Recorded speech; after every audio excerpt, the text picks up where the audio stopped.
बऱ्याच दिवसापासून गोराडेश्वर मंदिरामध्ये महादेवाला जायची इच्छा होती, पण जात नव्हतो. पण म्हणतात ना, जोपर्यंत देव बोलवत नाही तोपर्यंत जात नाही. आज फायनली तो वेळ आली आणि आज आम्ही देवाला जायचं ठरवलं.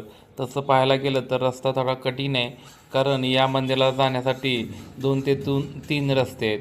आम्ही स्टेडियमच्या साईडवरून वरती डोंगरावर चढलो आणि डोंगरावरून खाली मंदिराच्या साईडला उतरलो.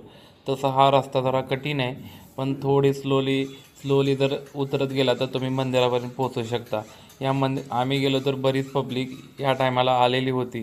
तसं मंदिरामध्ये गर्दी असते, पण डिपेंड. आज रविवार असल्यामुळं थोडी गर्दी जास्त होती. रेग्युलरली एवढीही गर्दी नसते. श्रावणामध्ये खूप जास्त गर्दी असते.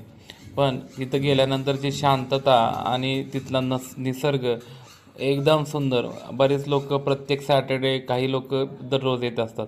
गेल्यानंतर आम्ही महादेवाच्या पिंडीचं तिथं दर्शन घेतलं. दर्शन घेतल्यानंतर तिथं मन प्रसन्न गेलं. तसं पाहायला गेलं तर 2 इथं पिंडी आहेत. खाली एक आहे आणि एक वरच्या स्टेजला. वरच्या स्टेजला जाण्यासाठी रस्ता थोडा कठीण आहे. ज्याचं वय जास्त आहे त्याला जाता येणं टफ आहे, कारण का थोडा रस्ता कठीण आहे. पण थोडं जरी तुम्ही स्लोली गेला तर तुम्ही पोचू शकता. तसं पाहायला गेलं तर आम्ही थोड्या टायमानंतर वरती पोचलो आणि बरोबर 7:45ला आरती सुरू होऊन गेली. तसं गेलं तर रोजच 7:45ला बरोबर शार्प टाईमला इथं आरती सुरू होते आणि ही अशी आरती होती की जी मी जिंदगीमध्ये कधीही एवढ्या सुंदर पाहिली नाही. तुम्ही पण पहा या व्हिडिओमध्ये.